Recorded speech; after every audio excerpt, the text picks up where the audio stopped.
Ramiro, lo voy a llevar al tema de la muerte del ex comisario Vicente Cordeiro. Ayer se han conocido algunos detalles más de la investigación, sobre todo elementos que se han encontrado en el lugar, como una soga, creo que un encendedor que estaba afectado por el calor o el fuego. Algunos elementos que estaban quemados, que serían indicio de, o por una posible mochila que se habría quemado. La primera pregunta que le quiero hacer, si estos elementos fueron encontrados en estos últimos rastrillajes en los que ya está colaborando personal de Servicio de Seguridad Nacional. Esto de paso se lo pregunto para que me lo confirme. Y si esto fue encontrado ahora, digamos, o estos elementos ya estaban, ya habían sido encontrados junto con el cuerpo. No, no, naturalmente estos son elementos que fueron secuestrados en el momento en el que se produjo el hallazgo del cuerpo. Se los preservó, se los trajo acá, se procesaron las muestras y se trató de establecer puntualmente de qué elementos se trataban y se está trabajando con ellos. Yo entiendo su inquietud porque realmente es un tema que no nos es ajeno. Yo tuve que intervenir en la causa de manera directa porque ambas etapas de la desaparición de esta persona correspondían a mi jurisdicción. La primera alerta de su desaparición fue en comisaría primera y la segunda sobre el hallazgo del cuerpo, sobre el hallazgo del vehículo automotor del señor fue en San Lorenzo. Fue a través de la tarea que nosotros llevamos adelante en la Fiscalía de recopilación de información, de análisis de cámaras, de la triangulación de las antenas y de la reconstrucción del recorrido con las cámaras, con más un análisis victimológico que hicimos entrevistando a los familiares, que dirigimos la investigación hacia un lugar específico donde finalmente se encontró el cuerpo. Desde ese lugar, desde ese momento ya intervino una unidad de graves atentados contra las personas y yo el conocimiento que puedo tener está dado simplemente por mi tarea de asistencia a la unidad fiscal que hoy en día está investigando, de manera tal que hay información que puedo brindarle y otra que no, porque podría Bien. comprometer esa investigación. Bien, con respecto a la primera etapa, que era la búsqueda del Sí. comisario Cordeiro, un detalle, digamos, casi relevante fue la aparición del vehículo, digamos, en estado de abandono en San Lorenzo, y creo que después fue la aparición de una imagen de él caminando hacia el Cerro del Elefante, por una de las calles de San Lorenzo, que fue captado por una cámara de seguridad de una vivienda, una cámara de seguridad privada de una vivienda. ¿Cómo fue la tarea de reconocimiento y de confirmación de que efectivamente esa imagen pertenecía a Cordeiro? Bueno, primero hacerle dos aclaraciones.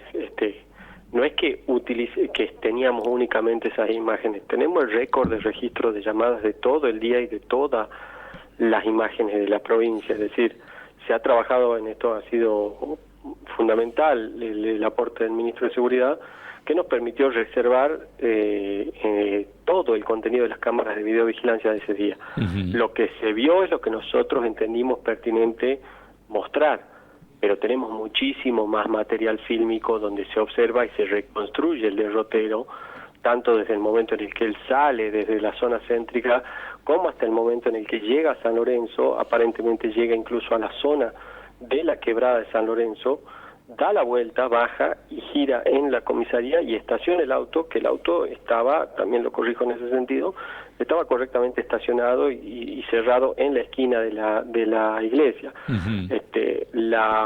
La posibilidad que nosotros tenemos, que este es un tema de investigación, cualquiera que haya trabajado en investigación de delitos sabe, que nosotros desde un área de fiscalía se puede dar cierta información que entendemos pertinente y que entendemos para casos de esta naturaleza, entendemos que como causan cierta conmoción social es importante brindar alguna información y brindar algunos datos. Esos datos que se brindan son los que entendemos que no ponen en riesgo ni comprometen la investigación. Es decir, que nosotros tengamos más cámaras, que nosotros tengamos un registro de secuestros de elementos en el lugar y que no se lo informe, no es por una cuestión de recelo o de privacidad o de hermetismo, es porque si se está investigando un hecho delictivo y se informa más de la cuenta, se compromete el resultado de una investigación. Si yo estaría investigando un homicidio y revelo que en el lugar de los hechos encontré un guante y luego quiero ir a hacer un allanamiento para encontrar el par de ese guante, si yo lo informo y muestro una imagen o doy a conocer este dato, naturalmente que todo el resultado que sobrevenga a esa investigación se va a ver comprometido, porque el autor del hecho va a saber qué elementos lo comprometen en el hecho y cuáles no. Entonces es natural que una investigación, de hecho el Código Procesal lo exige, sea reservada solamente para las partes. Nosotros como Fiscalía podemos informar solamente aquello que entendemos que no va a comprometer el éxito de una investigación. Ahora, hay una segunda etapa donde eventualmente ya se puede publicar, que es cuando la Fiscalía dictamine, o si una causa llega a un juicio oral y público, donde ahí sí puede ir cualquier ciudadano que tenga ganas de interiorizarse sobre qué pasó, puede ir a un juicio oral y público y saber qué es lo que está ocurriendo o cómo se llega a la condena de una persona. Pero en una etapa preliminar de investigación y en los primeros estadios de una investigación, lo que corresponde es que se mantenga la más absoluta reserva.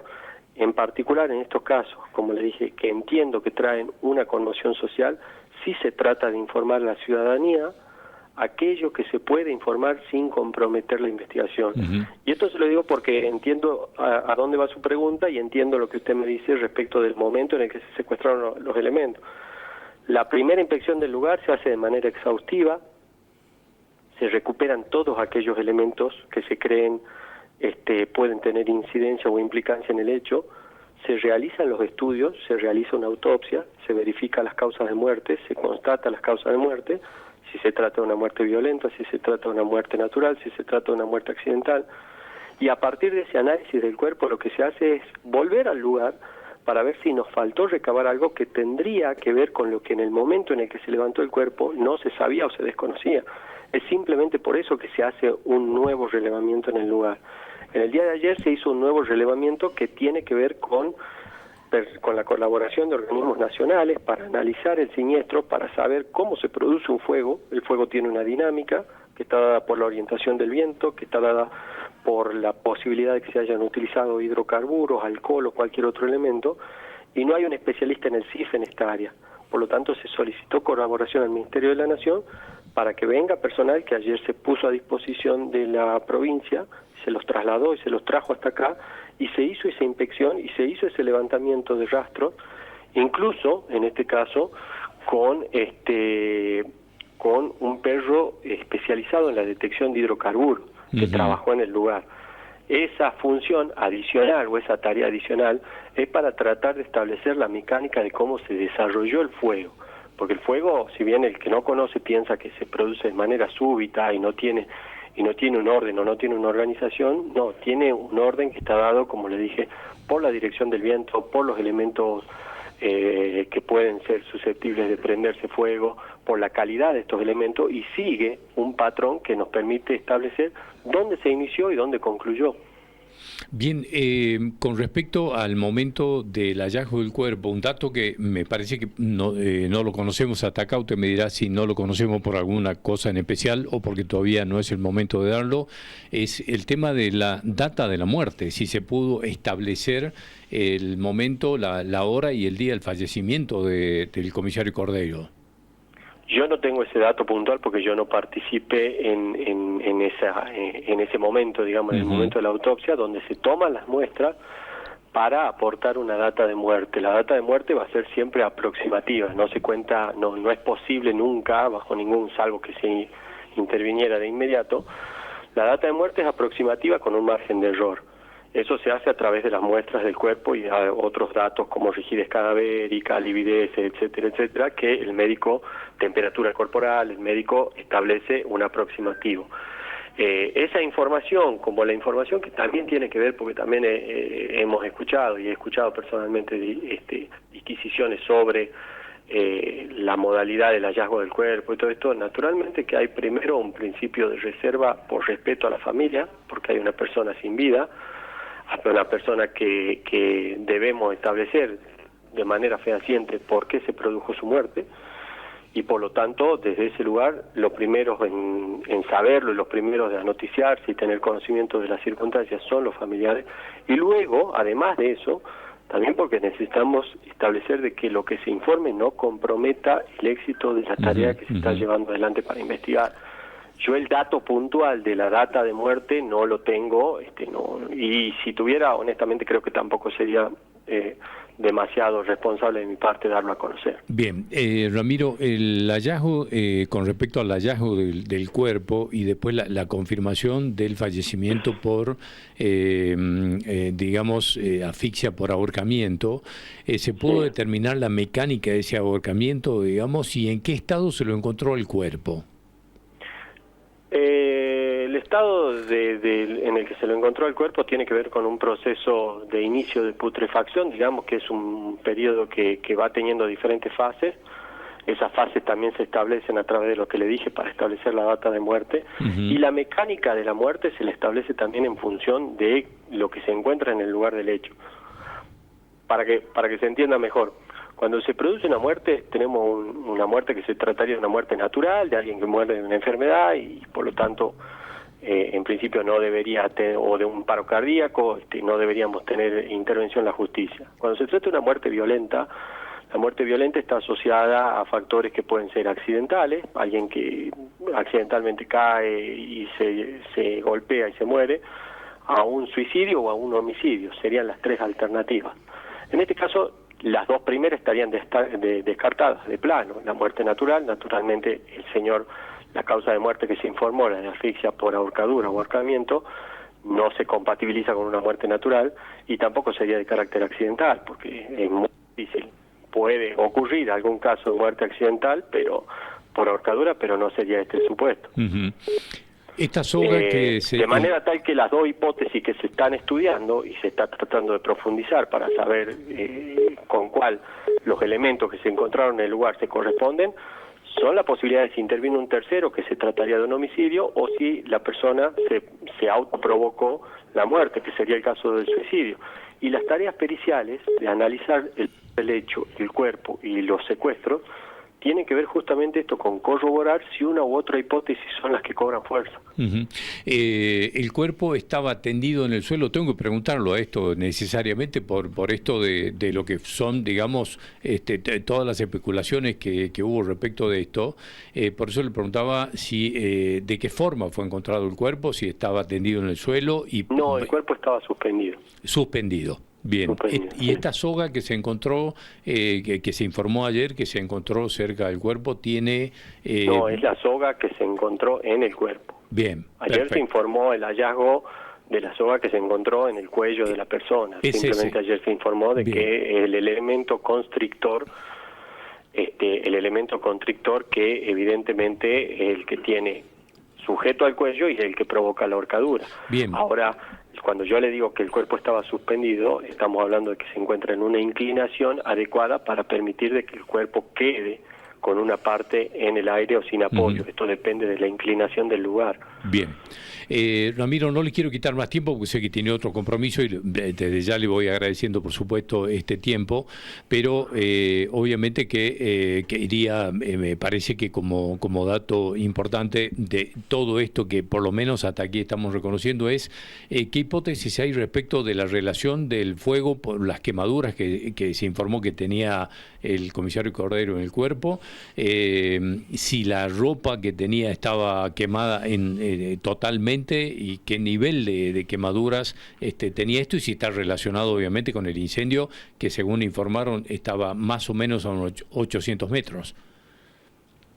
Sí, el incendio se propagó por 800 metros, pero el incendio, naturalmente el cuerpo tiene lesiones de quemadura superficial, que eso implica que tiene que haber estado en contacto con el fuego. O sea, naturalmente que el hecho de indicar la extensión del fuego, la propagación del fuego y darle una extensión de 800 metros, no quiere decir que el cuerpo estaba a 800 metros. Para que haya tenido lesiones compatibles con quemadura en la superficie del cuerpo, es porque naturalmente el cuerpo estuvo expuesto y estuvo en contacto con un foco ígneo directo. En este caso, las quemaduras del cuerpo tienen que ver con el contacto directo con el fuego. Bien. Y por supuesto que eso, la tarea que se hizo fundamentalmente ayer, en cuanto al análisis del siniestro, tiene que ver con esto de saber establecer de manera fehaciente de si el incendio se produjo deliberadamente, es decir, si una persona lo produjo al fuego, y en este caso, en principio, no podríamos descartar que fuera la propia persona que luego nosotros hallamos en el lugar, porque hasta parte de la investigación tiene que ver con esto, establecer el origen y la naturaleza, si es accidental o si es provocado, y para eso se trabajó ayer con personal de detección de hidrocarburos, con el que trajeron este perro justamente especializado en detección de hidrocarburos para establecer si se utilizó algún acelerante. El acelerante es alcohol, nafta, gasoil, cualquiera de estos elementos. Bueno, en el lugar se lograron también como parte de los elementos secuestrados, se logró recuperar una etiqueta que corresponde a una botella de alcohol etílico de venta libre. Por lo tanto, no podemos descartar que lo que se obtenga del resultado de las pericias de detección de hidrocarburos pueda tener vinculación con esto. Ahora, hay un área específica del CIF que se dedica a analizar esto, porque si yo encuentro una botella conteniendo nafta, si después no hago los análisis correspondientes, las muestras que recabé probablemente no van a tener nafta. Bien. Por lo tanto, no es concluyente. Si yo encuentro una botella de alcohol en un lugar, esa botella puede haber estado de antes, de hace meses, y no lo podemos saber porque no tenemos la constancia, nadie verificó si esa botella estaba antes. De manera tal que las pericias justamente lo que tienden es a tratar de establecer la vinculación entre cada uno de los elementos que se recuperan en el lugar. Y por eso se están estudiando. De hecho, ahí también se informó ayer, se recuperó un elemento plástico y que naturalmente por su morfología y por sus características externas aparenta ser el celular y tiene un daño considerable, pero no obstante también se trabajó en el pedido de colaboración con organismos nacionales para ver si se puede recuperar la información sobre el celular dañado. Bien, ¿es el único celular el que se encontró? Es el único elemento que sería el celular, y esa tarea ya la hemos hecho en otros casos, en la unidad de graves atentados, porque tampoco contamos con esa tecnología en el CIF, al igual que con el perito de análisis de siniestro, al igual que con perro en detección de hidrocarburos. El CIF no cuenta con esas áreas de soporte técnico, y por lo tanto estas son las colaboraciones que se le pidieron al Ministerio de Seguridad a nivel nacional. Bien. Se pidió esa asistencia para ver si del teléfono celular en el estado en el que se encuentra se puede recuperar algún elemento desde el punto de vista físico. Ahora también hay información que se recupera de manera remota, pero bueno, naturalmente que esto es parte de la investigación. Ramiro, le agradezco mucho habernos atendido. Le tengo un montón más de preguntas, pero sé que no tiene más tiempo, así que agradecidos de que nos haya atendido en la mañana de hoy. Hasta cualquier momento.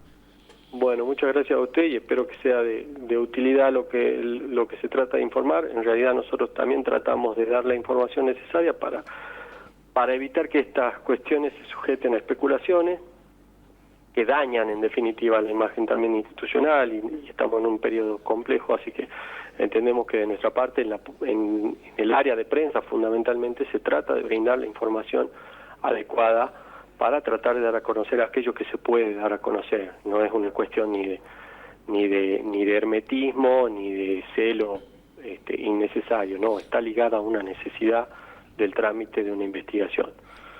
Gracias nuevamente. Bien. Y hasta cualquier momento. Por favor, hasta luego.